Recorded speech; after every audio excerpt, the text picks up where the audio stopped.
So Priya, what are your 5 TV show or film recommendations? Recently, I have been obsessed with Dave. I think it's an amazing show.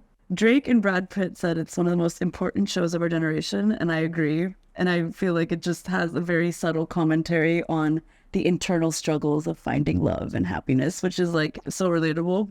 The writing's also great. Everything Everywhere at Once, obviously. Fleabag, obviously. Phoebe Waller-Bridge is an icon and should never.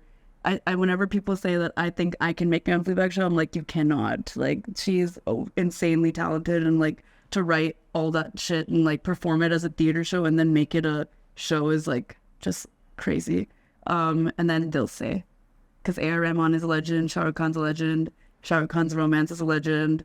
I actually like saw it when I was like 5, so I didn't know what it was about because I didn't understand Hindi and there was no subtitles, and I rewatched it a few months ago and I was like, whoa, this was some dark shit. And like I've been singing these songs thinking I'm like this romance. It's such a happy movie. Yeah, and I was like, whoa, these are all like morbid as fuck songs, and I'm like Unrequited Love? Unrequited Love, Yeah. dude. But I love that. I'm such a sucker for like dark romances, like especially Shah Rukh in the 90s. Like even Gupt is really good. I never knew what it was about, and I was like, wow, this is like such a fun film. Bobby Deol be Yeah, I feel like there's some gems in the 90s Bollywood that like we don't give enough credit to. So wait, what's your like go-to genre when you're like scrolling on Netflix or on whatever platform? Senti shit. Like I want to cry, but Yeah. I don't want it to be forced. Like what's that? This Is Us, where it's like cheesy. Like I don't like cheesy. It needs to be like very subtle, like beautiful, like not in your face, like romance. What are the last few movies you saw in the theater though? Rocky, Ronnie, I loved it. I also cried during Rocky Ronnie, just because it was really cute, and like Karan Johar knows how to like bring out those moments for no reason. And I think I just missed that whole feeling of like seeing K2G for the first time, or seeing.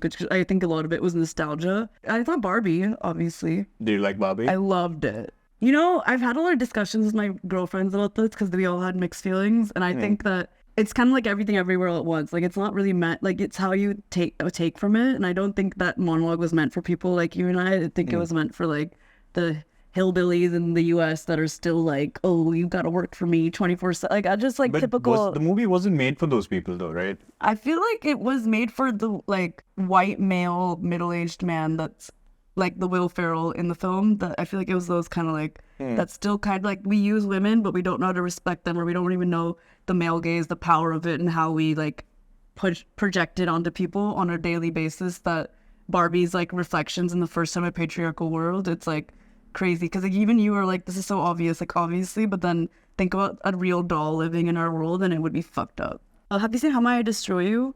No. It's a real life rape victim. She gets raped, and then how she like pieces it together because she was roof drugged, and she's like a Black American girl, and she like didn't get nominated for Emmys and all that, like because it was such a great show and they still like left her out. You should watch it. When you watch a film, like what do you want to get out of film? Is it entertainment for you, or is it just the being engaged with the story, or what is it? I think like I read a lot, and I feel like I feel the most when I read things because you're fully immersed and you're imagining it, and like and you get to be in that world. So I think the writing makes a big difference. Like it needs to be like, it can't be like literature, but it also can't be like, hey, what's up, bro? Like it needs to be like still poetic and like that middle ground. And I think it's really hard to achieve. Like I think writers are the most insanely talented people that can write really well and like think of things that like people talk about. Like I think that's why we have such shitty writers, because it's so difficult to be a good one.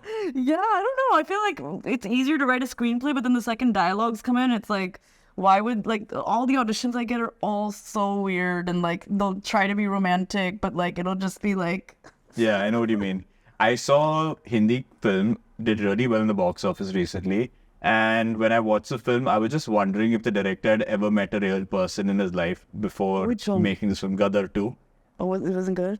The dialogues are written like it's written by someone who's never met a woman or another human being in their lives. I know Archie's was such a good film. Archie's is so good. I feel like the writing was really great. What upset me about Made in Heaven Season 2 was that element was lost. Yeah. They were ticking all the boxes, but they weren't like delivering on like they came so close. Just like a little bit more like passion or soul would have like given it that extra. Season 1 is phenomenal, and then season 2 was like, it's the thing where like, even I'm sure for you as an actor, when you ask too many people for feedback, you don't know what the scene is anymore, right? It's the same thing. Like when you ask too many people for feedback about what your show should do to make it better, Yeah. you kind of lose. Also, this whole like different director thing, it's hard to like maintain a Consistency. yeah, across the like every episode has like a different feeling altogether because it's totally different directing styles and like who knows.